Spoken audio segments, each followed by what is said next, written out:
Tonight we're going to slip back into the medieval world, but this time we're leaving the fields and the feasts behind.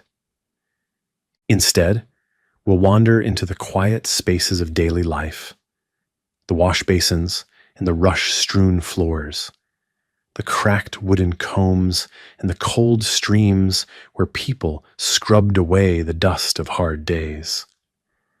Because even in those harsh centuries, when life was all about survival, people still found ways to keep clean, or at least cleaner than we sometimes think. And as we go, you'll see how medieval personal hygiene was a lot more than dirt and fleas. It was a rhythm of small rituals, of soap and water, and 1,000 quiet acts of care. Take a moment to subscribe, but only if you truly love what I do here. Comment, what are you doing while listening? Are you sleeping, working, or even cleaning? I'm very curious to know. Now get comfortable or get ready and let's dive into the history. Let's start in a small village, tucked into a fold of the land somewhere in England, around the year 1300. The sun is just rising, and you can see the narrow stream that cuts through the common green. It's cold and fast, and even in winter, you'd find people there in the morning, washing their faces, splashing the sleep from their eyes. No soap, not yet.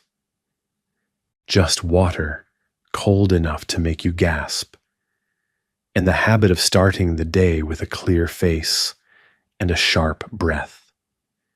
Inside the houses, the air is close and smoky. The hearth has been banked all night, and the rushes on the floor are stale with the smells of cooking and sweat.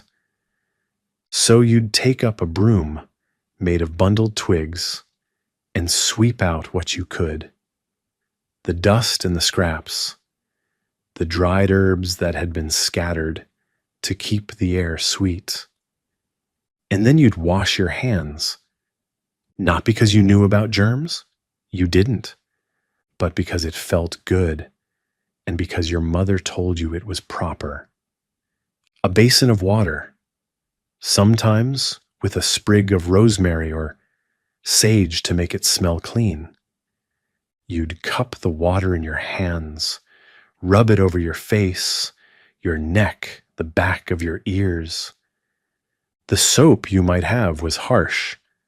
Lye soap made from animal fat and ashes, strong enough to scrub away the worst of the day, but rough on the skin.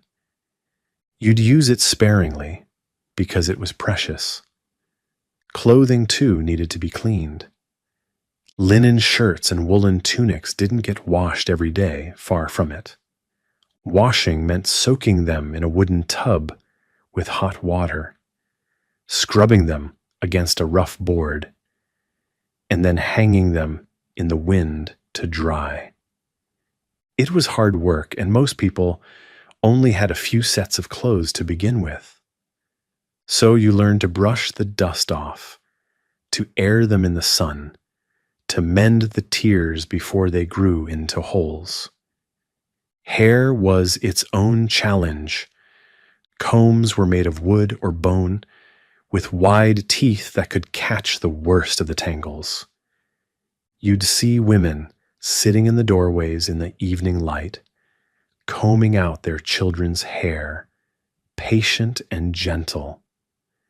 Sometimes they'd use a rinse made from herbs, chamomile or rosemary, to make it shine, or at least to smell better than the smoky hearth. And yes, there were lice, there were fleas. They were part of life, little stowaways that no one could ever fully escape. You'd pick them out by hand, crack them between your nails, and try to keep the worst of them at bay with those same herbs that sweetened your wash water. Bathing was rare but not unknown. If you lived near a bathhouse, a luxury in most places, you might pay a few coins for a wooden tub of hot water and the chance to soak the ache from your bones. In villages, you'd find your own ways. A tub in the yard, filled with water heated over the hearth, or a quick dip in the river when the weather was warm enough. Not every day, not even every week, but enough to feel for a moment clean and new. So tonight, as you lie still and let these soft details settle into your mind, think of those small, steady rituals. The cold water on your face, the sweet smell of rosemary in a basin, the gentle crackle of rushes underfoot, swept clean at the start of the day. It wasn't about luxury. It was about starting the day fresh. You'd take a cloth, rough linen worn soft with use, and dip it into the cool water. A quick wipe of your face, your neck, the sweat from the night's sleep. No soap most days. That was for the weekly wash. Or the bathhouse if you could spare a coin. But water was enough to feel a little more alive. For women, there was always the extra step of caring for their hair.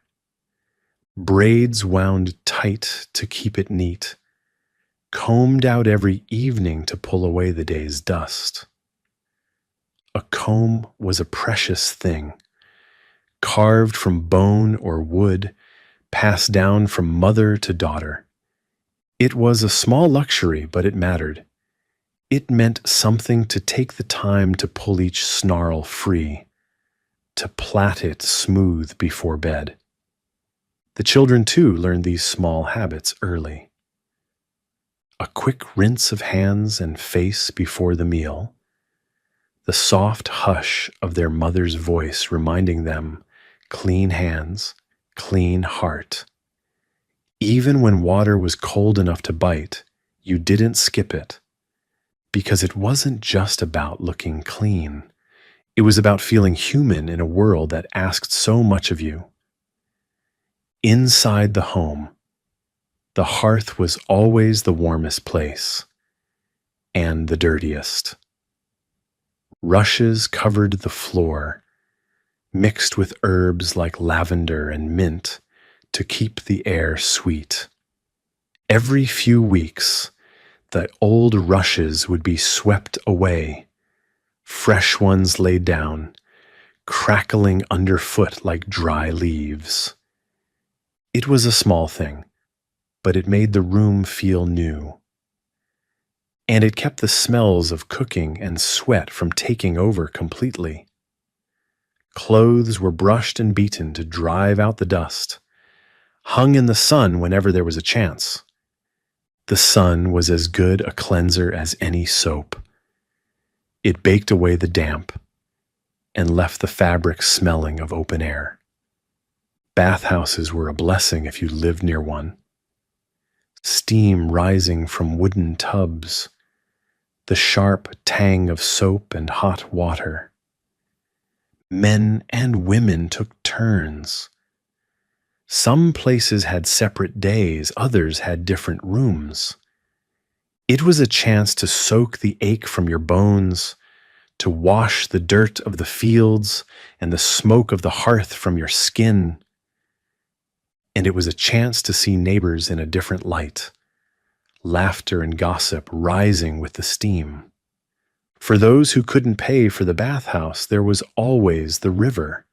In the heat of summer, you'd see families wading in the shallows, splashing water over their shoulders, scrubbing away the sweat and grime.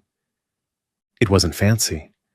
It wasn't luxurious, but it was enough. Enough to remind you that you could still feel clean, still feel whole. So tonight, as you lie back and let the quiet rhythm of this world wash over you, Think of those small acts of care: the sweep of a broom, the dip of a cloth in cold water, the hush of water over skin in the early morning light. It seeped in with the rain and the wind, tracked in on bare feet, and the hems of rough woolen skirts. The hearth smoked, the rushes grew stale. No matter how often you swept, the floor was never truly clean. And in the corners of every room, in the cracks of every wooden wall, sickness waited. It was part of life. The church taught that suffering was part of the world's order, a test, a punishment, a reminder of your place. But for peasants, it was something closer, something more real. A cough that wouldn't stop, a fever that burned hot and then left a child cold and still. They didn't have doctors the way we think of them, no white coats or clean bandages. There were healers, wise women who knew which herbs could bring down a fever, which roots could soothe a cough. Willow bark for pain, yarrow for wounds, a poultice of onions or garlic to draw out the heat. It was a kind of knowledge passed down in quiet voices, not written in books, but learned in the hush of a sick room. And it worked sometimes, but not always. Because disease didn't care if your hands were clean or your hearth was swept. It came on the breath of a sick neighbor, in the water drawn from a muddy well, in the lice that lived in every home, no matter how carefully you combed. Plague was the worst of it. It came in waves, sudden, fast, and deadly. You'd hear of it first in another village, whispers and fear carried on the wind, and then it would be at your door. No time to run, nowhere to hide. You'd see the signs, the swell of a lymph node, the dark blotches that meant the end was near. There was no cure for that, just prayers and the quiet acceptance that sometimes the world took without reason. But in the small sicknesses, the fevers and the coughs, you still did what you could. You kept the hearth warm, wrapped the sick in blankets, woven by your own hands. You brewed bitter teas, laid cool cloths on hot foreheads. You believed in the healing power of herbs and in the kindness of neighbors who brought broth to your door when you couldn't stand to cook. And when the fever broke, when the cough eased, you thanked the saints and the sky and the quiet courage that had carried you through. Because for peasants, health wasn't something you could take for granted. It was something you fought for, day after day, in small, steady acts. So tonight, as you let your thoughts drift in the hush of the dark, think of those hands, rough and cracked, but gentle. Think of the hush of prayer over a sick bed, the taste of bitter willow tea in a mouth gone dry, the slow, stubborn hope that carried them through each illness, each season. Even with the dirt and the sickness always close, peasants still found ways to carve out moments of joy. Laughter didn't cost anything. You'd hear it in the evenings when the day's work was done and the hearth glowed low and warm. A joke shared over a mug of ale, a song hummed low to a baby swaddled in rough wool. The old stories were told then, in voices that rose and fell like the wind, tales of saints and miracles, of green men and old magic. They didn't make the floor any cleaner or the food any richer, but they made the night feel a little softer. Children found their own ways to play, even in the narrow lanes between the cottages. They'd chase each other barefoot, laughing bright and clear, their games weaving through the dust and the chickens that pecked at scraps. They'd skip stones in the stream, build tiny kingdoms out of sticks and mud. Small kingdoms, but theirs. And the women, even in the endless work of washing and mending and tending to hearth and child, found small ways to make the world brighter. A scrap of colored cloth stitched into a tunic, a posy of herbs hung to dry in the rafters, their scent sweet and sharp against the smoke, a song sung low as they turned the heavy handle of the quern, grinding barley into the meal that would feed the family another day. Men, too, found pride in the strength of their arms, the sure swing of the axe, the straightness of a furrow turned in the spring light. It wasn't grand, but it was real. It was enough to stand back from the field at the end of the day and feel, for a moment, that you'd made something good. Even on the coldest nights, when the wind howled down from the hills and the snow drifted in the corners of the room, there was comfort in the closeness of family. The warmth of bodies pressed together under rough blankets, the soft breath of children sleeping, the weight of a baby curled in the crook of an arm. Those small things meant more than any feast. They were life itself.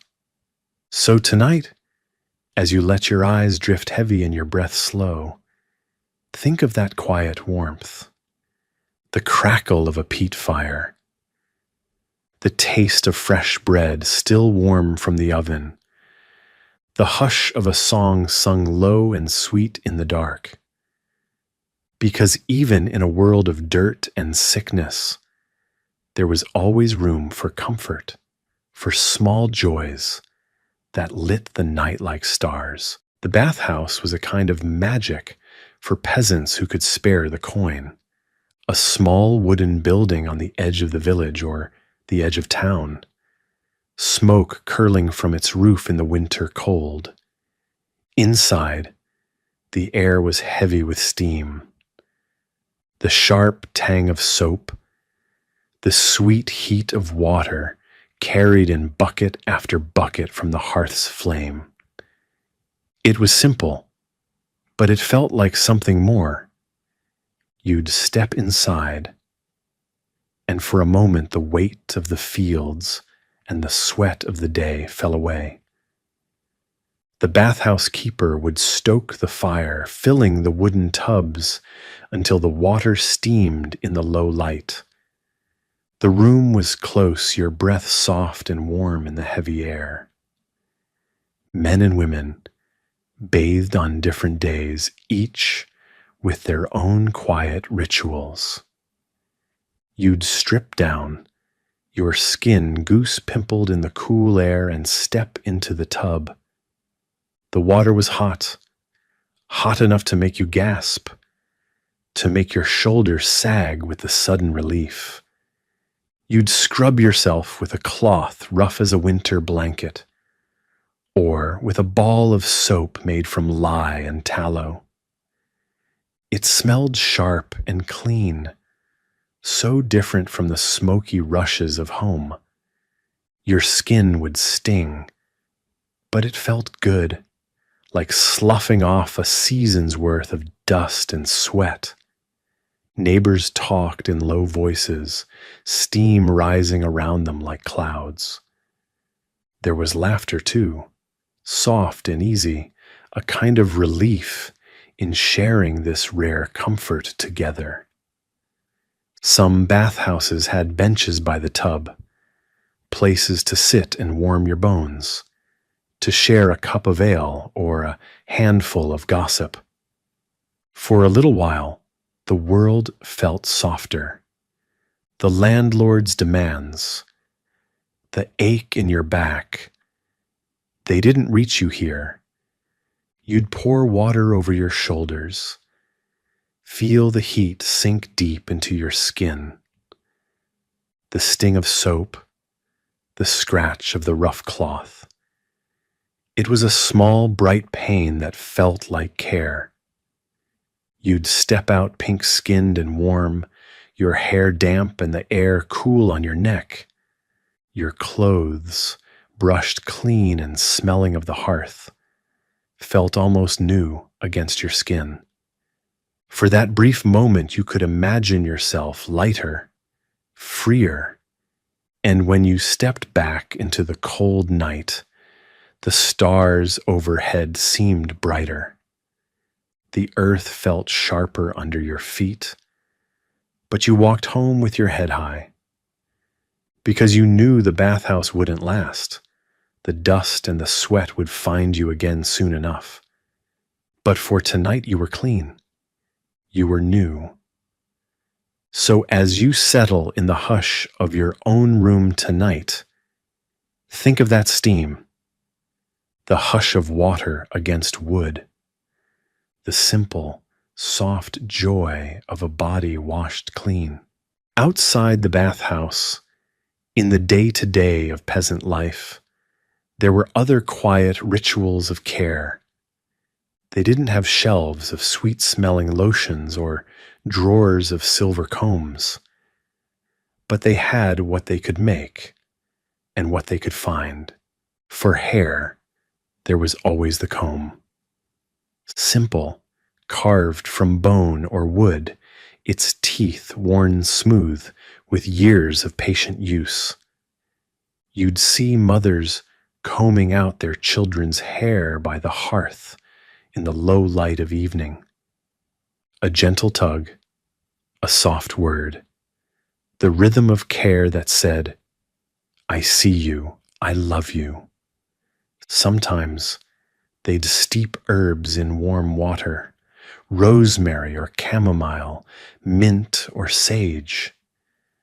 They'd pour it over hair, rubbing it in with rough hands, breathing in the sharp green smell that lifted the smoke and sweat from the air. For skin, there was tallow, rendered fat from the last slaughter, soft and clean and rubbed into chapped hands in the cold of winter. No perfumes, no fancy jars, just what you needed to keep the cracks from splitting deeper.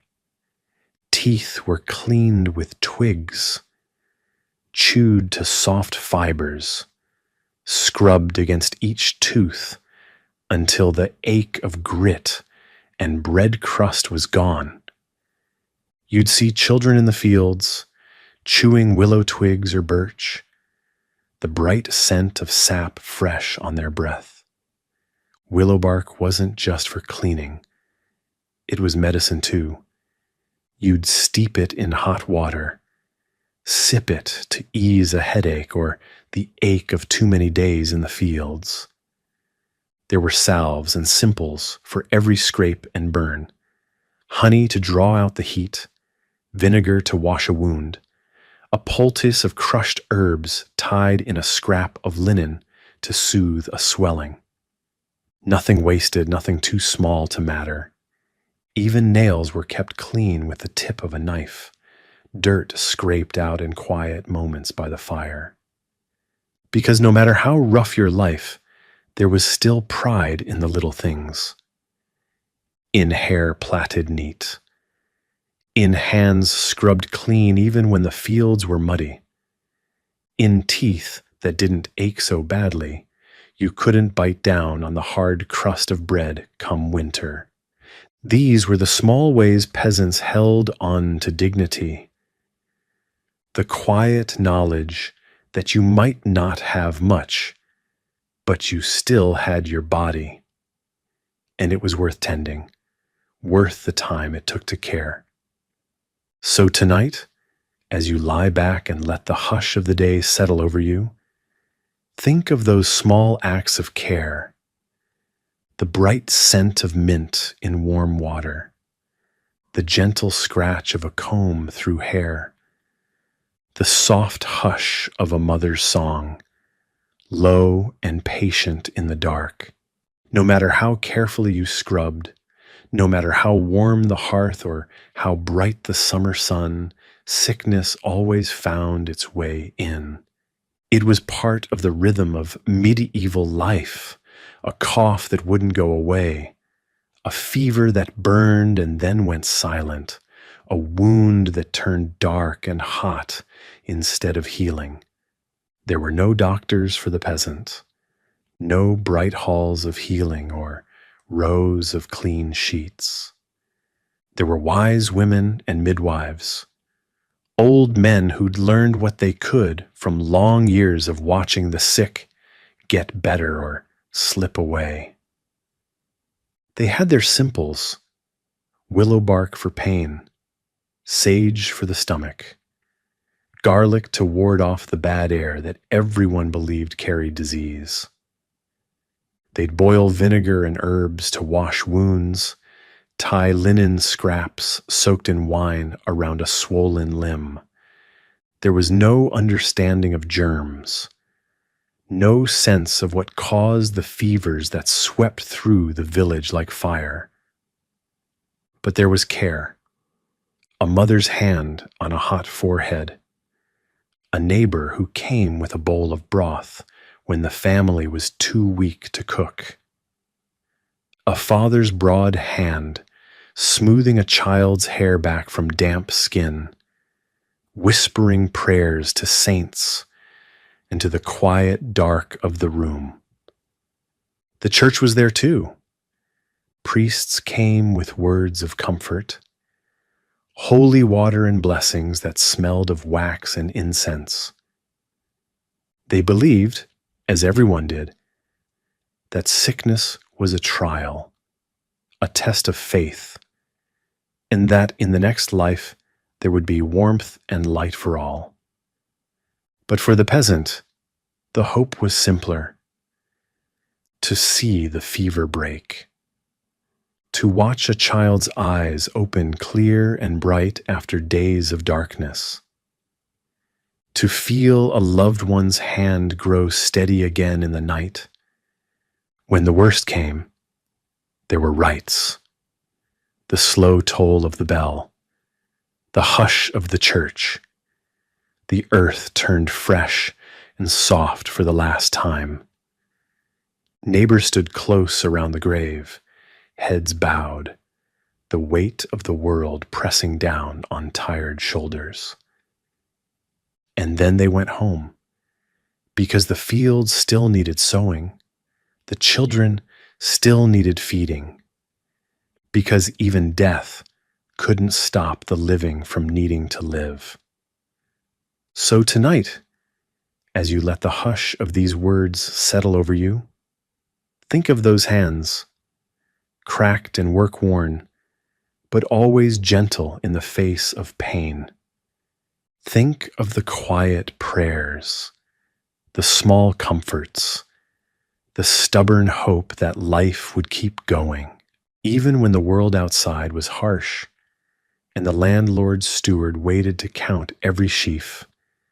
These routines were a way of claiming a little piece of peace, a little control over a life that offered so few choices. The wash basin was a simple thing, a wooden bowl or a bucket, the water clear and cold, a scrap of linen that had seen many mornings. There was no soap most days, just the bright bite of the water, the quiet discipline of washing away the sleep and the dust of the night. You'd cup the water in your hands, lift it to your face. You'd feel the sting of it, the shock that woke you up more surely than any candle's light. For a moment, you'd be alone with that small act of care, the soft hush of breath, the cold water slick on your skin. Children learned early to stand still for the morning wash, heads tilted back, eyes squinting, as a mother's rough hands wiped clean the sleep from their cheeks. They'd squeal and squirm, laughter bright in the cool dawn air. Those moments of laughter were as important as the washing itself. A way to start the day, not just with clean skin, but with something lighter in your heart. Clothes were brushed free of dust with a handful of straw, the rough fibers pulling at the worst of the dirt. In the warm months, you'd see shirts and tunics hung in the sun, the air baking them dry and sweet. You'd mend them too. A small tear patched with a scrap of cloth, a seam pulled tight again with careful stitches. Nothing wasted. Nothing too small to matter. Hair was combed by the fire, the tangles teased free by hands that had learned patience. A comb of bone, its teeth worn smooth. A braid twisted tight to keep it neat, to keep it out of the way when the work began. For the women, it was a quiet ritual, a way to feel whole in a world that didn't always give them that chance. They'd hum as they worked, soft tunes that belonged more to the heart than to the ear. Sometimes they'd steep rosemary or sage in the wash water, letting the steam carry that green, sharp scent into the smoky air. It was a small pleasure, but one that lingered. Feet were scrubbed at the end of the day, calloused and cracked from the long hours in the fields. A cloth dipped in warm water, the rough touch of a thumb smoothing out the ache of the day. It wasn't luxury, but it was care. It was a way of saying, even if I have nothing else, I still have this body, and it matters. The bathhouse was still a dream for many, a place of warmth and ease that might come once or twice in a lifetime. For most, the river was the only bath they'd know. In the heat of summer, you'd see them there, stripped to the skin, laughter and splashes rising with the birdsong. In the cold months, it was harder. A quick wash in a basin, teeth chattering, but worth it for the way the dirt slipped away. And in those moments, there was something close to joy. The simple pleasure of feeling clean, the way your skin felt new under your hands, the way the air smelled sweeter when you'd washed the smoke and sweat away. So tonight, as you let your breath slow and your eyes grow heavy, think of those small daily acts, the hush of water in a wooden bowl, the rough comb through tangled hair, the quiet pride of a shirt mended and worn again. These were the rhythms of medieval life, not grand, not easy, but real. The world outside the door was a place of noise and motion. The market was the heart of the village, even for peasants who had little to spend. You'd hear it before you saw it. The bright calls of traders, the low murmur of voices, the shuffle of feet on packed dirt. The air was full of smells. Fresh bread still warm from the communal oven, the sharp tang of onions and herbs, the earthy weight of dried fish laid out in rough baskets. Even here, in the dust and the bustle, cleanliness mattered. The stalls were simple, wooden boards laid across barrels, but every seller took a kind of quiet pride in making them neat. You'd see a woman with a basket of eggs, each one wiped clean of straw and dirt. A man selling apples, the skins rubbed bright against the sleeve of his tunic. It wasn't much, but it was a way of saying, "This is good. This is worth your coin." The baker's boy would sweep the stoop clean each morning, the warm scent of bread and yeast rising with the dust. The butcher would rinse his knives in water from the well, the blade catching the early light. You'd see children carrying buckets to the stream, water sloshing with each careful step, the effort of it written in their small, serious faces. They'd learn early that water was life, for washing, for cooking, for the animals in the yard. The blacksmith's forge was always dark with soot, but even there you'd find a barrel of water by the door, the steam rising when hot iron met the cold. The smell of smoke clung to everything, the forge, the hearth, the small cook fires, lit outside in the evening air. But still, peasants found ways to keep their little corners clean. A broom of birch twigs tied tight, a bucket of water with a sprig of mint to keep the air sweet, a rag worn thin but wiped across the table with the same care you'd give to a feast day platter. And in the evenings, the lanes would quiet, the dust settled, the chickens clucked low as they roosted for the night. Neighbors would gather by the well, talking low as the sky turned soft and purple. You'd hear the scrape of a comb through hair, the hush of a cloth dipped in water, the small, steady rhythm of care.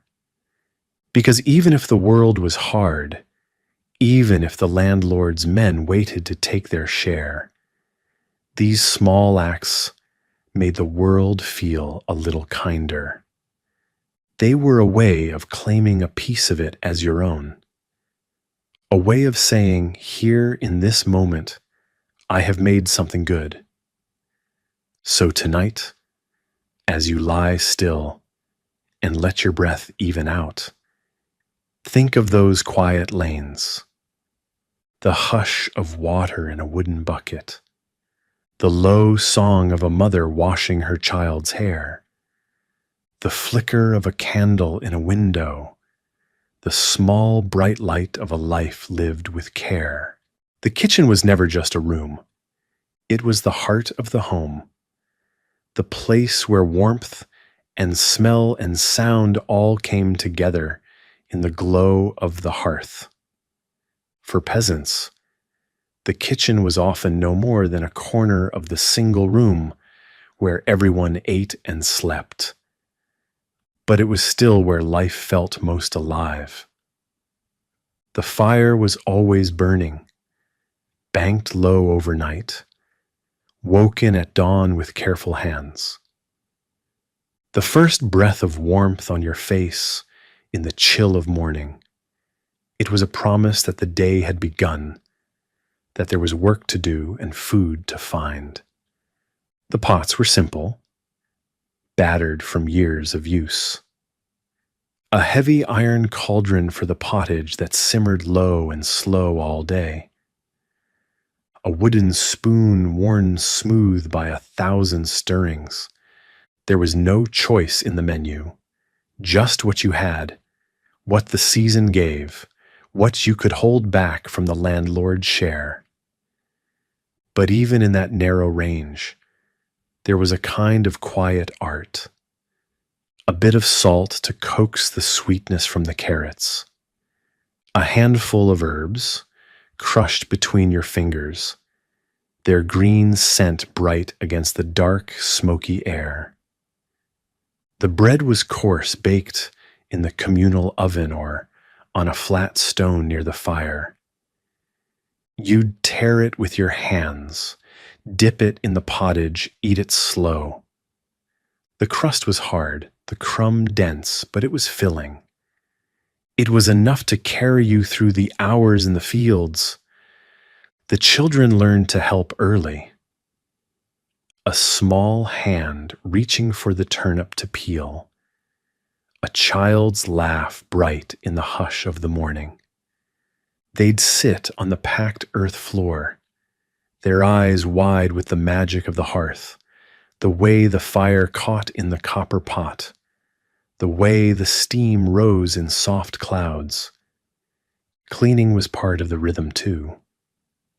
Water carried in heavy buckets from the well, poured over the wooden bowls, the rough cups carved from horn or wood.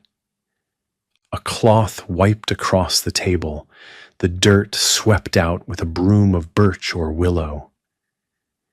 It was slow, it was steady, and it was never done, because the soot always crept back, the dirt always found its way in, but you did it anyway.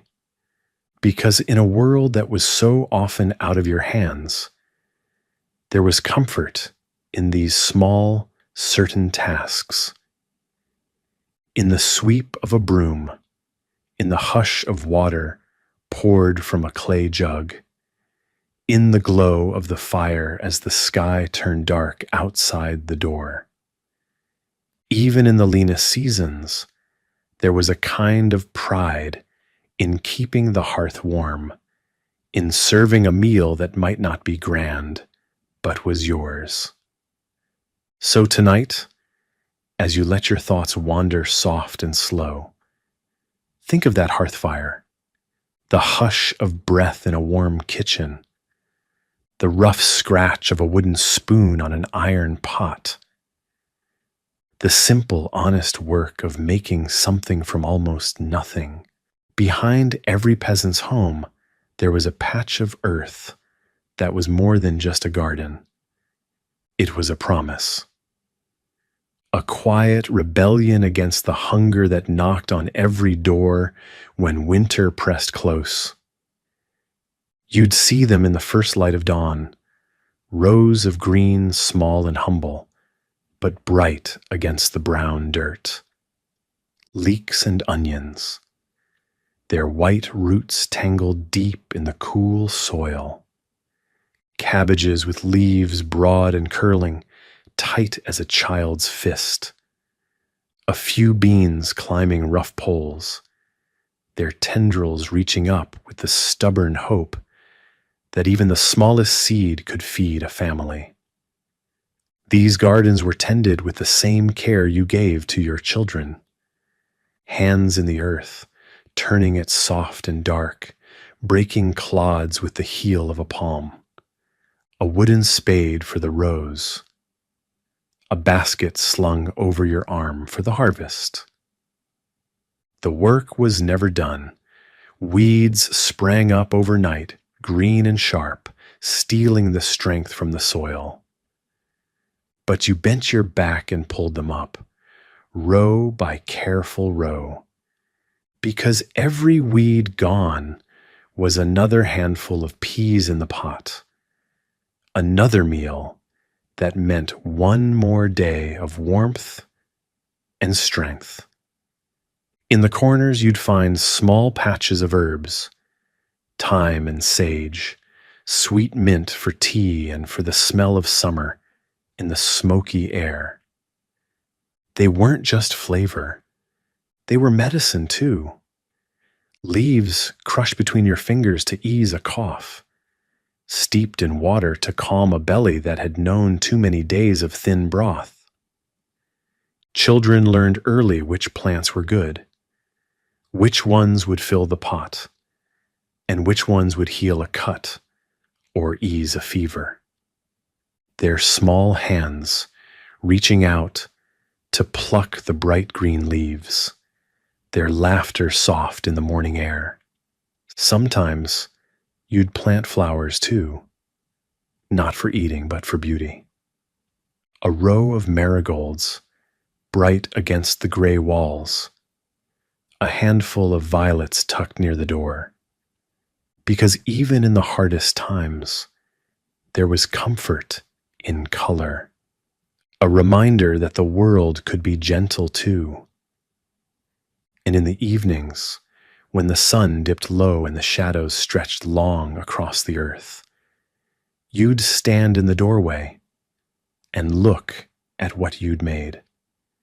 Not a grand field, not a lord's garden with fountains and walls, just a small patch of green, a handful of growing things that were yours.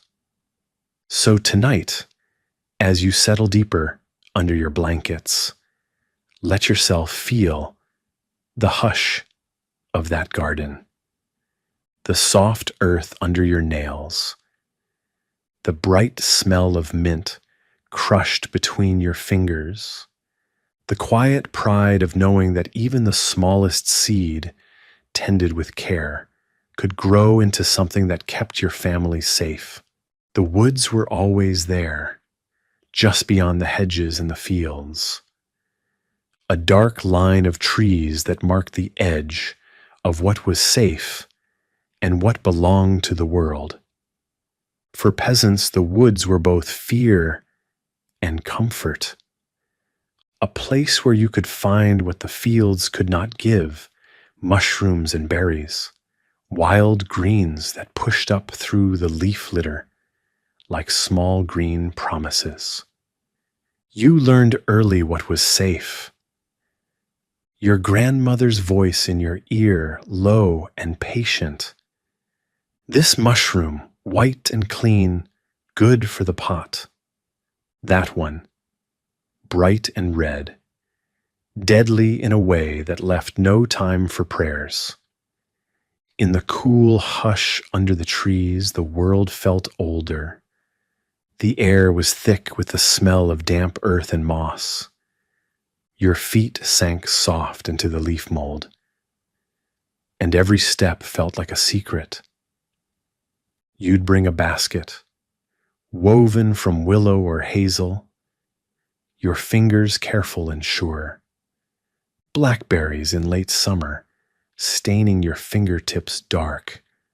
Sorrel and nettles in the first days of spring, bright and sharp, a promise of green in the thin days. Sometimes you'd find wild honey hidden in the hollow of a tree, a sweetness that felt like a miracle, golden and warm on your tongue. The woods offered more than food. They offered wood for the fire, small branches gathered with careful hands, not enough to anger the Lord, whose forests were his to claim, but enough to keep the hearth warm on nights when the wind cut through the walls like a knife. And in the hush of evening, you'd hear the stories the old ones told, of spirits who walked the paths in the dark, of green men and wise women who knew the secrets of the trees. You'd feel the weight of those tales like a comfort, a reminder that even in a world that was always hungry, always asking for more than you had to give, there was still wonder. The fields beyond the village held their own kind of promise. A tangle of hedges where birds nested, their bright songs cutting through the hush of dawn. A meadow thick with clover, the bees droning low and lazy in the summer sun. There, too, you'd gather what you could. Chamomile for the sickbed, its white flowers gentle in the hand. Dandelion leaves, bitter and bright. A sharp green taste to cut the heaviness of winter's stores. You learn to see the world in small pieces. a handful of wild garlic brightening a thin pot of soup, a twist of willow bark easing the ache in your back after hours in the field. And in those quiet walks, in the hush of the woods and the bright stillness of the meadow, there was a kind of peace, a sense that even in the hardest years, the earth would still offer you something if you looked with care.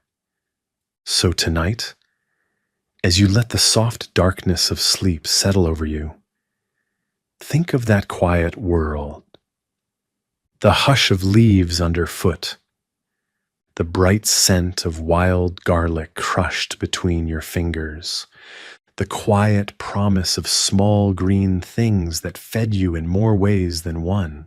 Back at the hearth, the rhythm of the day found its quiet center. The fire was the heart of it all, a low, patient glow that never went out, even when the world outside was cold and gray. The pot that hung over it was battered and black with years of smoke. It was more than a pot. It was a promise that there would be something warm to eat at the end of another long day. You'd start with what you had. The barley and rye that had survived the winter, measured out with careful hands. The turnips and leeks pulled from the kitchen garden, each one cleaned and cut with quiet precision. A handful of wild greens from the forest edge, nettles bright and sharp, sorrel with its sour green bite. A scrap of meat, if you had it, a bone from the pig slaughtered last autumn, a piece of salted fish traded from a neighbor. It wasn't much, but it was enough. The water would come to a low boil, the steam rising slow and soft in the smoky air. You'd stir with a wooden spoon, the rhythm of it as familiar as your own breath. The pot would bubble all day, the flavors of field and forest and hard work melding together into something that tasted like home. Children would gather close, their eyes bright with hunger, their small voices hushed in the warm, rich air. They'd learn the small tricks early, how to thicken a thin broth with a handful of barley, how to sweeten it with a pinch of herbs or the last of the honeycomb.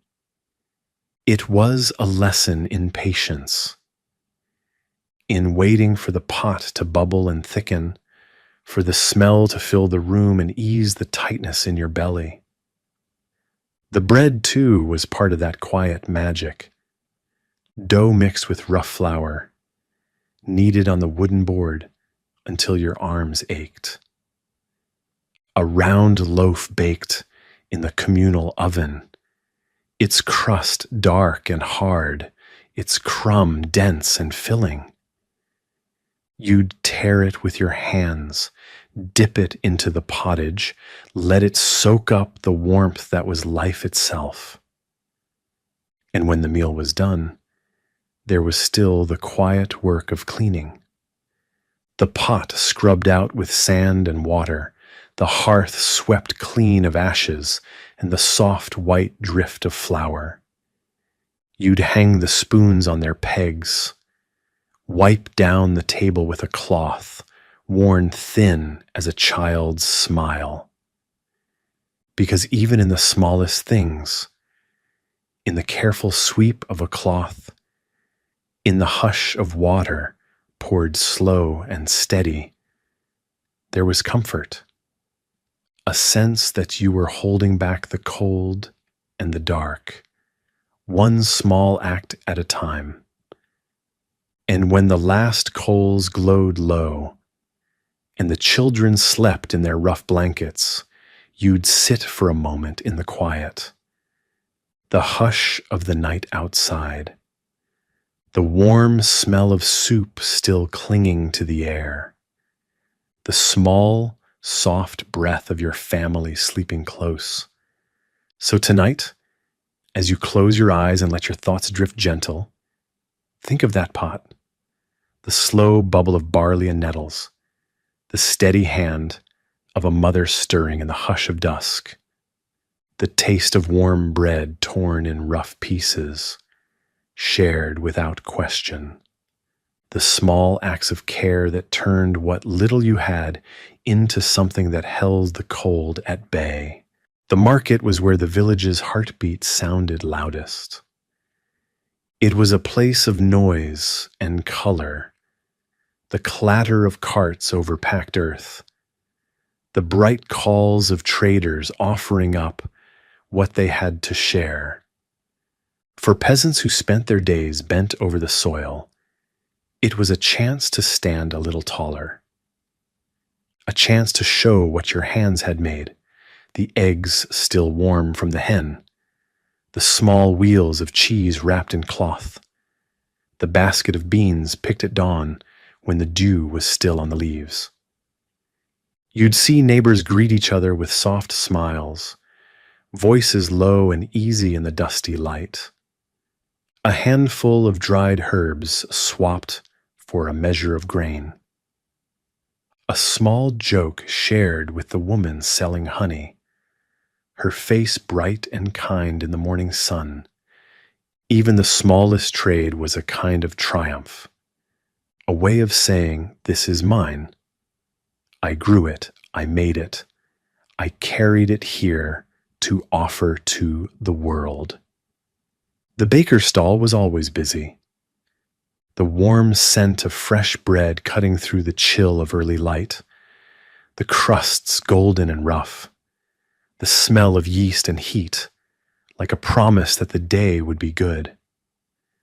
The children would gather there, wide-eyed and quiet, hoping for a crumb, a crust, a soft word from the baker's wife.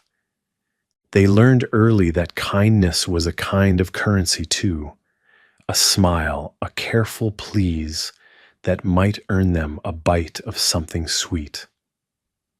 The butcher's block was rough-hewn, the smell of salt and smoke rising from the cured meat.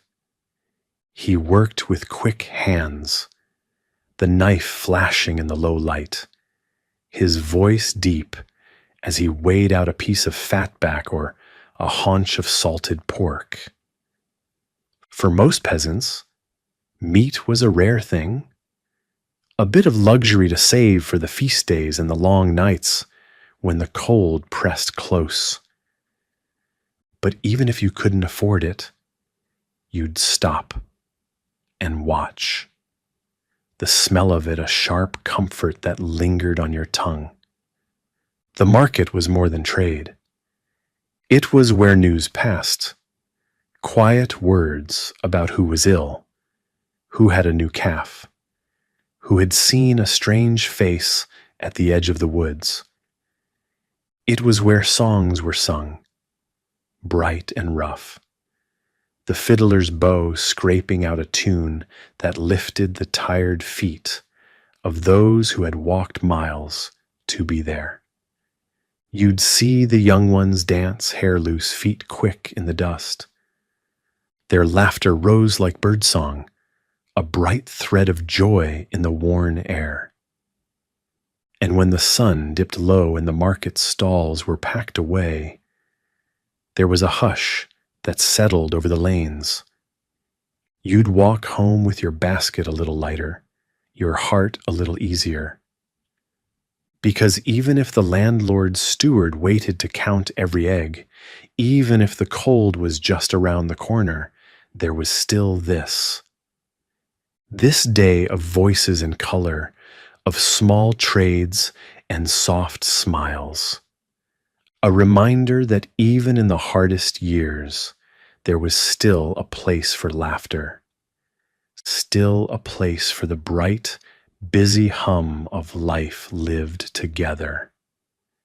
So tonight, as you let your breath slow and your eyes grow heavy, think of that market square, The smell of bread and cheese, the bright chatter of neighbors, the soft hush of feet on dusty ground. In the stillness of medieval nights, faith was the quiet thread that wove everything together. For peasants, it wasn't just something spoken in church on a Sunday. It was a way of seeing the world, a rhythm that matched the turning of the seasons and the slow, patient work of the earth. The small chapel at the edge of the village was simple: stone walls cool in summer, damp and cold in winter. The air always smelled of wax and earth, the tang of candle smoke, the faint sweetness of herbs burned in quiet devotion. Here peasants knelt in the hush, their rough hands folded, their heads bowed. They asked for what they needed: a child's cough to ease, the frost to hold back one more week, the strength to rise at dawn and keep going when the world felt too heavy. The priest spoke in a voice that rose and fell like a lullaby, Latin words that most didn't fully understand, but that still carried the weight of something bigger, something that held even the hardest days in its broad, quiet hands. Outside the church, faith was lived in small, bright rituals. A sprig of rosemary tucked behind the door to keep sickness at bay. A prayer murmured under your breath as you tied the last sheaf of grain, the hope that this year would be enough. On feast days, the whole village would gather. The bells would ring, calling everyone from the fields and the hearth to come together in the thin light of dawn. There would be bread baked richer, sweeter, the hard crust brushed with honey if you could spare it. The children would wear garlands of flowers bright against their dark hair. There would be songs sung in voices worn soft from work, songs that rose into the air like birds. A bright, fragile music that felt like hope itself. At night, the candles would glow low and warm. The saints' images carved in wood or painted in colors that still caught the light, even when the sun had set. In those soft shadows, you'd find a kind of peace, a reminder that even if the landlord's steward waited to take his due, even if the cold pressed hard against the door, there was still a place for prayer, still a place for the small, steady light of belief. In the dark days of winter, when the fields lay sleeping and the hunger pressed close, that faith was more than comfort. It was the strength to keep going, the quiet knowledge that spring would come again, that the earth would turn soft and green, and that even the hardest winter would break in the end. So tonight, as you lie still and let the hush of sleep find you, think of that warm chapel, the scent of beeswax and earth, the soft flicker of a candle in the dark, the small, steady breath of prayer that carried peasants through every season. The cycle of work was the quiet song that carried every peasant through the year. It was never ending, but it had its own rhythm, the soft, patient music of hands in the soil, of sweat and breath and hope. In spring, the ground was cold and heavy. You'd take up your wooden spade, the handle worn smooth by generations before you, and break the earth open.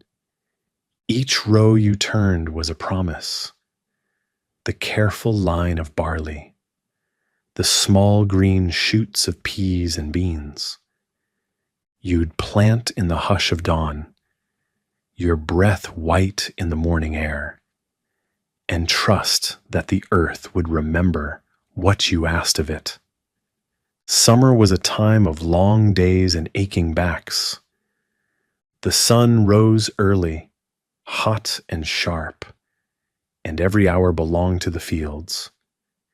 You'd weed the rows with fingers raw and stained green, each tug of the root a small act of faith.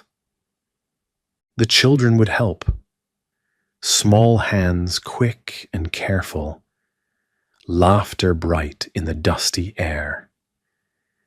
In those long days there was no room for rest, but there was pride in the way the fields bent under the weight of the grain, in the soft hum of bees in the garden, the bright flash of a berry in a child's hand. Autumn was the test of it all. The fields turned gold and brown, and every breath felt heavy with the weight of what must be gathered before the cold set in. You'd rise before the sun and work until it set, your arms shaking, your legs heavy with dust. But there was a kind of joy in that exhaustion, the sweet, simple joy of knowing that what you had gathered was enough, at least for today. And when winter came, the work turned inward. You'd mend what was torn, a cloak with a careful stitch, a wooden spoon smoothed and patched.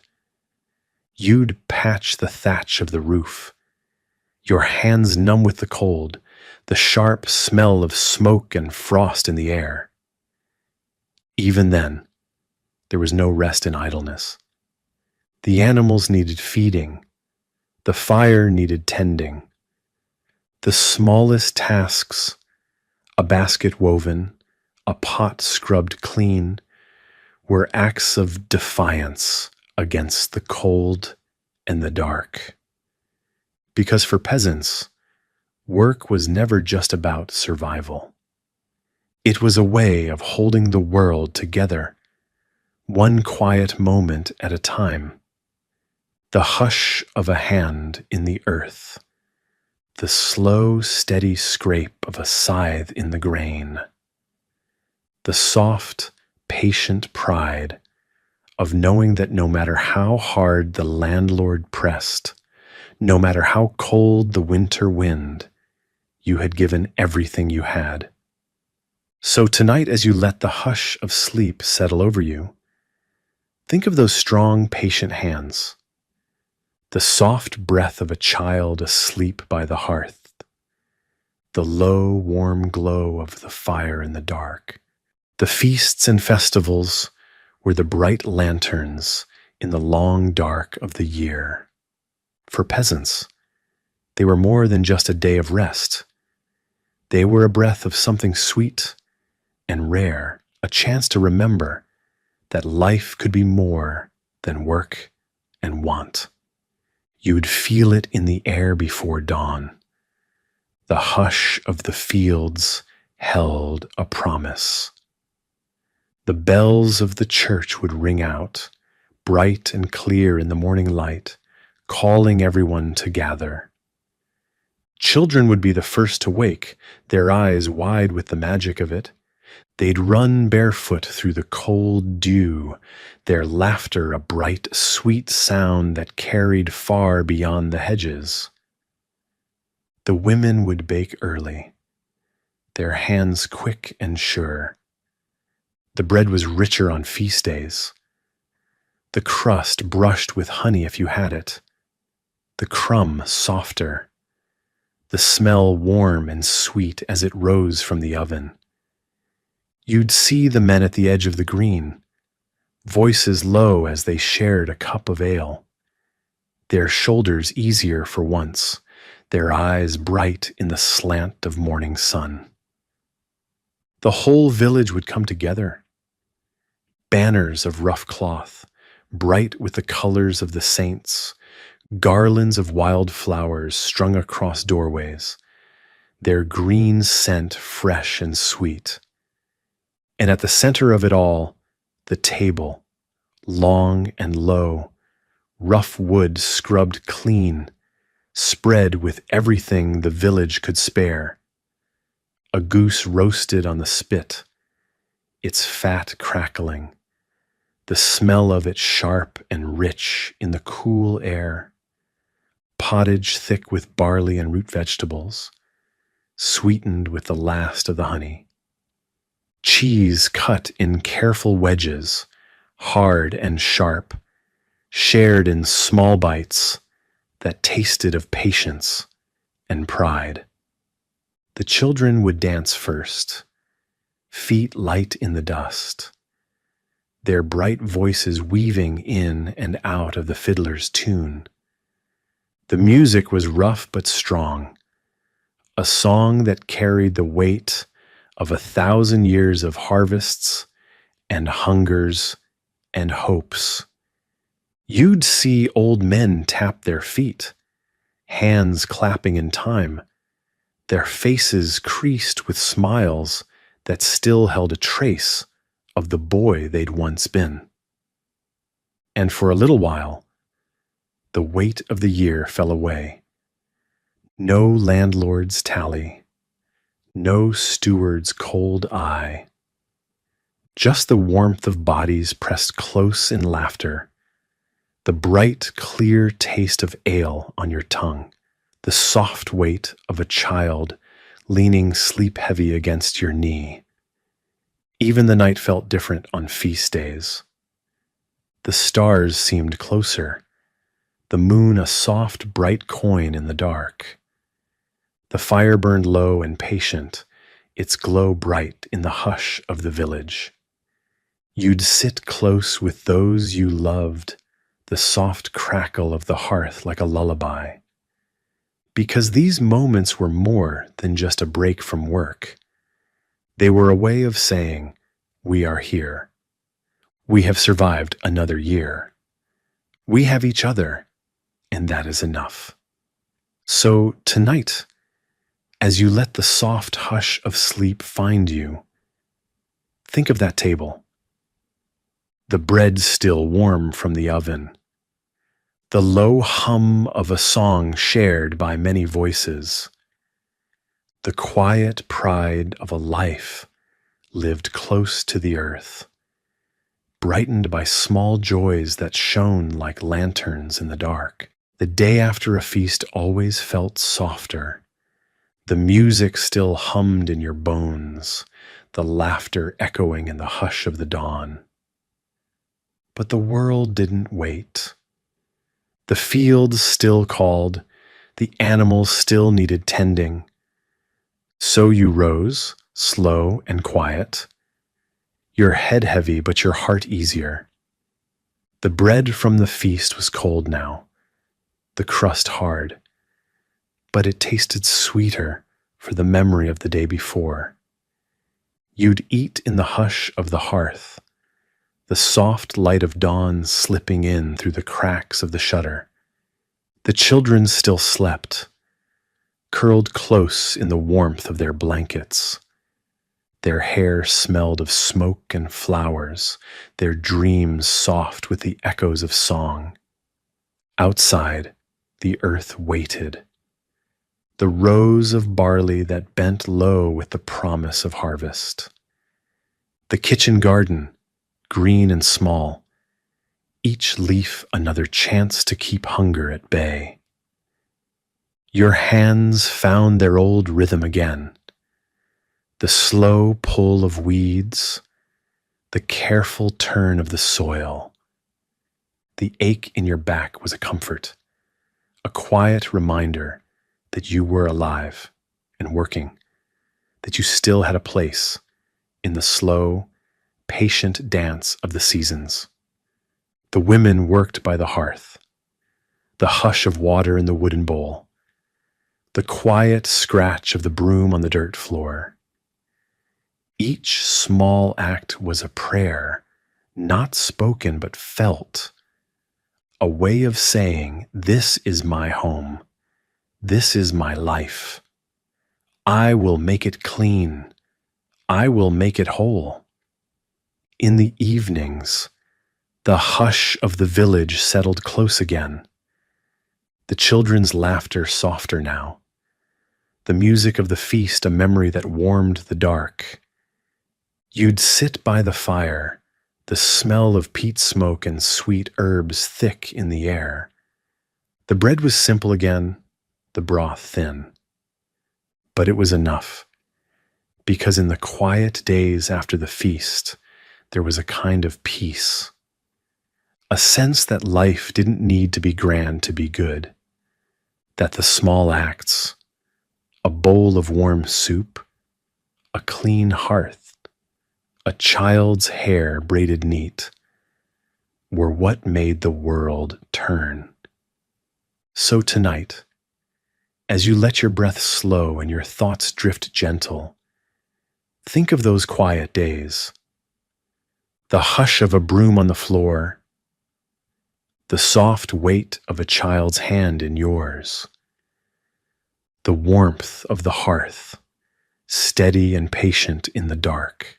The lean years came like a slow ache, not sudden, not loud, but heavy. A summer of too much rain, the grain rotting black on the stalks. A winter that stayed too long, the frost turning the earth hard as iron. You'd feel it first in the hush of the village, voices lower, laughter scarce. The bread grew thinner, the broth clearer, the meat gone, the bones boiled again and again until every bit of marrow was gone. You learned to make do with less. A pottage of barley and turnip, the taste brightened with bitter greens from the forest's edge. A crust of bread toasted over the fire, soaked in broth until it softened, filling enough to quiet the worst of the hunger. You'd watch the stores with careful eyes. Every sack of grain, every small wheel of cheese, every root in the cellar counted and measured again and again. And still, it was never enough. The children learned early what it meant to go to bed with an empty belly. They'd lie close together for warmth, their small breaths soft in the dark. You'd press your hand to their backs, your heart heavy, your mind turning always to tomorrow, what you could find, what you could trade. The landlord's steward came even then, his tally cold and sharp.